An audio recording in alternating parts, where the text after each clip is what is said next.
Amados e amadas de Deus, vamos hoje fazer a meditação da 47ª Rosa. Estamos quase terminando o nosso ciclo de meditações. Em nome do Pai, do Filho e do Espírito Santo. Amém. Vinde, Espírito Santo, vinde por meio da poderosa intercessão do Imaculado Coração de Maria, vossa amadíssima esposa. Amém. Apartem-se dos maus, povo de Deus, almas predestinadas, e para fugirem e se livrarem do meio daqueles que se condenam pela impiedade, pela falta de devoção ou ociosidade, sem perder tempo, recitem frequentemente o Santo Rosário com fé, com humildade, com confiança e perseverança. Em primeiro lugar, todo aquele que pensar seriamente no mandamento que Jesus Cristo nos deu, de rezar sempre, no exemplo que Ele nos deu, nas necessidades infinitas que temos da oração, por causa das nossas atrocidades, ignorâncias e fraquezas, e pela multidão de nossos inimigos, certamente esse não se contentará em recitar o Rosário uma vez por ano, como a Confraria do Rosário Perpétuo solicita. Nem todas as semanas, como a Confraria do Rosário Ordinário prescreve, mas ele o recitará todos os dias, sem falhar, como a Confraria do Rosário Cotidiano pede, ainda que não haja outra obrigação além daquela sua salvação. É preciso, é necessário rezar sempre e não deixar de rezar. Essas são as palavras eternas de Jesus Cristo, nas quais devemos acreditar e praticar sob pena de condenação. Expliquem-nas como quiserem, conquanto não as expliquem e nem as observem conforme a moda de hoje. Jesus Cristo nos deu sua verdadeira explicação nos exemplos que Ele nos legou. Dei-vos o exemplo para que, como eu fiz, assim façais também vós. E havia passado toda a noite em oração. Como se o dia não lhe tivesse bastado, ele empregava ainda a noite na oração. Ele repetia frequentemente aos seus apóstolos estas duas palavras: vigiai e orai. A carne é fraca, a tentação é próxima e contínua. Se não rezarem sempre, vocês cairão. Aparentemente, eles acreditaram que o que o nosso Senhor lhes dizia era apenas um conselho. Eles interpretaram essas palavras conforme a moda. E é por isso que eles caíram na tentação e no pecado, mesmo estando na companhia de Jesus Cristo.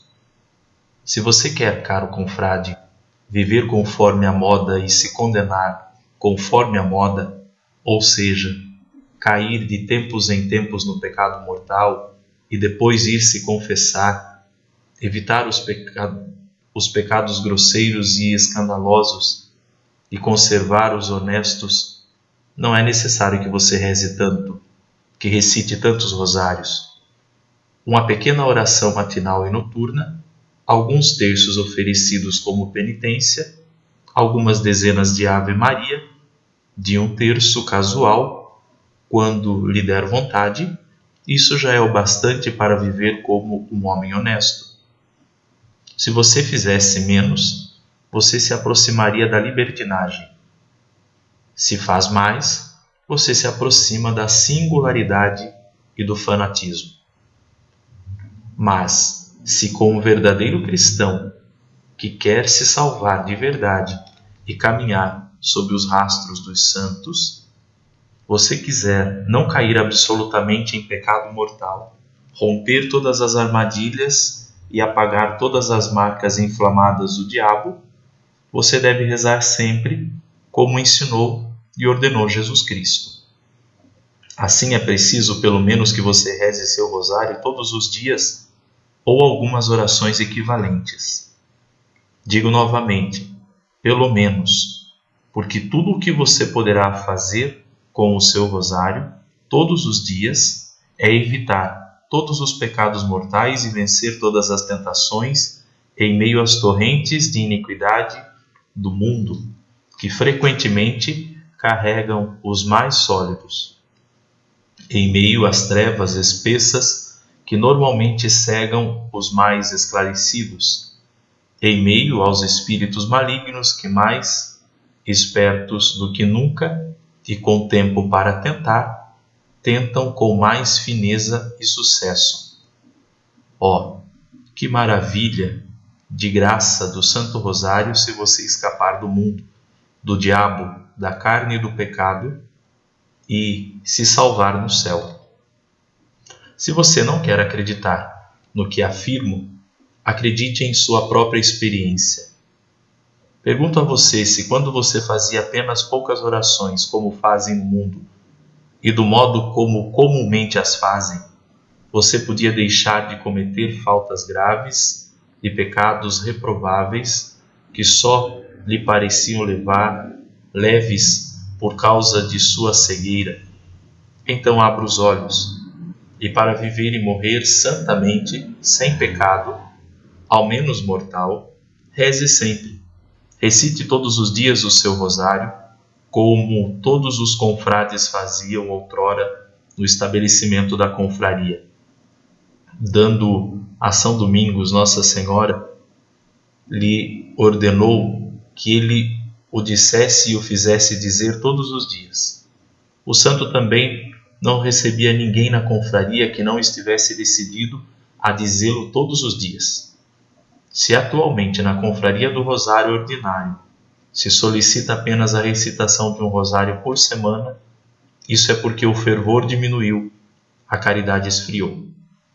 Retira-se o que se pode de um péssimo orador, mas no princípio não foi assim. Aqui é preciso observar 3 coisas. A primeira é que você quer se filiar à confraria do Rosário Diário e participar das orações e méritos que há nela. Não basta se filiar à confraria do Rosário Ordinário ou apenas tomar a resolução de recitar seu rosário todos os dias. Além disso, é necessário dar seu nome àqueles que têm o poder de filiá-lo. É bom se confessar e comungar nessa intenção. A razão disso é que os membros da confraria do Rosário Ordinário não estão inclusos na confraria do Rosário Cotidiano, mas os membros da confraria do Rosário Cotidiano estão inclusos na confraria do Rosário Ordinário. A segunda coisa a ser notada é que não há absolutamente falando nenhum pecado, nem mesmo venial, ao deixar de recitar o Rosário Diário, nem o semanal, nem os anuais. A terceira é que quando a doença ou uma obediência legítima, ou a necessidade ou o esquecimento involuntário lhe impeça de recitar o rosário, você não deixa de ter o mérito e nem perde a participação devida dos rosários dos outros confrades. Assim, não é absolutamente necessário que, no dia seguinte, você diga 2 rosários para compensar um que você perdeu sem culpa, como suponho. Porém, se a doença permitir que você recite uma parte do seu rosário, você deverá recitá-lo. Bem-aventurados, Senhor Jesus, os confrades do rosário que todos os dias estão em volta em vossa pequena casa de Nazaré, em volta da vossa cruz no Calvário e em torno do vosso trono nos céus, para meditar e contemplar vossos mistérios gozosos, dolorosos e gloriosos. Ó, quão felizes eles são na terra, por causa das graças especiais que o Senhor lhes comunica, e quão bem-aventurados eles serão no céu, onde eles o louvarão de um modo especial pelos séculos dos séculos. Ademais, é preciso recitar o rosário com fé, conforme as palavras de Jesus. Credes que haveis de conseguir e que as obtereis. Creiais que você receberá de Deus aquilo que lhe pedir, ele o atenderá. Ele lhe dirá: seja-te feito conforme creste. Se alguém de vós necessita de sabedoria, peça a Deus, mas peça com fé, sem nada hesitar, recitando o seu rosário, e lhe será dado. Em terceiro lugar, é preciso rezar com humildade, como o publicano. Ele se ajoelhava com os 2 joelhos no chão e não com o joelho suspenso ou em cima de um banco, como os orgulhosos mundanos. Ele ficava no fundo da igreja, e não no santuário, como o fariseu. Ele ficava com os olhos abaixados, não ousando olhar para o céu, e não com a cabeça levantada, olhando aqui e ali, como o fariseu. Ele batia em seu peito, se confessando pecador e pedindo perdão. Meu Deus, tem piedade de mim, pecador. E não como o fariseu que desprezava os outros em suas orações. Cuidado com a orgulhosa oração do fariseu, que o tornou mais endurecido e maldito. Porém, imite a humildade do publicano em sua oração, que lhe obteve o perdão de seus pecados. Fique atento para não fazer nada fora do normal e nem pedir e desejar conhecimentos extraordinários, visões, revelações ou outras graças miraculosas que Deus às vezes comunica a alguns santos na recitação de seu terço ou rosário. Só a fé basta. Agora que o Evangelho e todas as devoções e práticas de piedade estão suficientemente estabelecidas. Em suas securas, desgostos e desalentos interiores, nunca omita a menor parte de seu rosário. Isso seria um sinal de orgulho e infidelidade. Mas, como um bravo campeão de Jesus e Maria, sem ver nada, sentir nem experimentar nada, reze ainda que, secamente, seu Pai Nosso e sua Ave Maria, considerando da melhor forma que puder os mistérios. Não deseje doces e as balas de crianças para comer com o seu pão cotidiano, mas, para imitar Jesus Cristo mais perfeitamente em sua agonia, prolongue às vezes seu rosário quando você sentir mais dificuldade em recitá-lo. E, posto em agonia, orava mais incessantemente, a fim de que o que foi dito de Jesus, quando ele estava na agonia da oração, possa ser dito a você. Ele orava ainda com mais insistência. Em quarto lugar, reze com muita confiança fundamentada na bondade e liberalidade infinitas de Deus e sobre as promessas de Jesus Cristo. Deus é a fonte de água viva que corre incessantemente no coração daqueles que rezam. Jesus Cristo é o seio do Pai eterno, repleto do leito da graça e da verdade. O maior desejo que o Pai eterno tem quanto a nós é nos comunicar as águas salutares de sua graça e misericórdia. E ele clama: todos vós que tendes sedes, vinde às águas. Venha beber a minha água através da oração. E quando não rezamos para ele, ele se queixa de que o abandonamos. Abandonaram-me a mim, que sou fonte de água viva.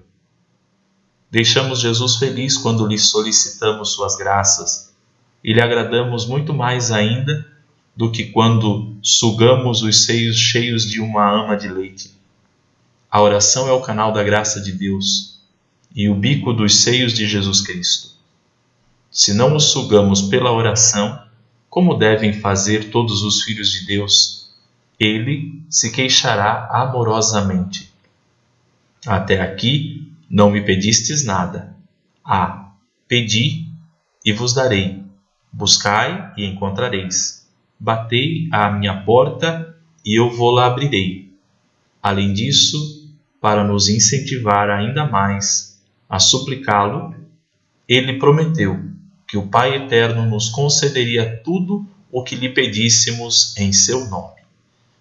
Amados e amadas de Deus, esta meditação de hoje um pouco mais longa nos traz os grandes ensinamentos de orar sempre, sem jamais deixar esta prática, por nenhuma situação, por nenhum motivo, pois a oração agrada a Deus e a oração coloca todas as coisas no lugar, como nos ensina Santa Madre Teresa de Calcutá. Rezemos juntos, apresentando à Virgem Maria o nosso coração em oração. Ó Maria, vós sempre resplandeceis sobre o nosso caminho como um sinal de salvação e de esperança. Confiamo-nos a vós, saúde dos enfermos, que permanecestes junto da cruz, associada ao sofrimento de Jesus, mantendo firme a vossa fé. Vós, salvação do povo brasileiro, sabeis do que precisamos e temos a certeza de que nolo providenciareis, para que, como em Caná da Galileia, possa voltar a alegria e a festa depois desta provação. Ajudai-nos, Mãe do Divino Amor, a conformar-nos com a vontade do Pai e a fazer aquilo que nos disser Jesus, que assumiu sobre si as nossas enfermidades e carregou as nossas dores, para nos levar, através da cruz, à alegria da ressurreição. Amém. À vossa proteção recorremos, Santa Mãe de Deus. Não desprezeis as nossas súplicas em nossas necessidades, mas livrai-nos de todos os perigos. Ó Virgem gloriosa e bendita. Amém. Ave Maria, cheia de graça, o Senhor é convosco. Bendita sois vós entre as mulheres, bendito é o fruto do vosso ventre, Jesus. Santa Maria, Mãe de Deus, rogai por nós, pecadores, agora e na hora de nossa morte. Amém. Ó Maria concebida sem pecado, rogai por nós que recorremos a vós. O Senhor esteja convosco e Ele está no meio de nós. Pela poderosa intercessão da bem-aventurada Virgem Maria, abençoe-vos o Deus que é todo-poderoso, Pai, Filho e Espírito Santo. Amém. Salve Maria.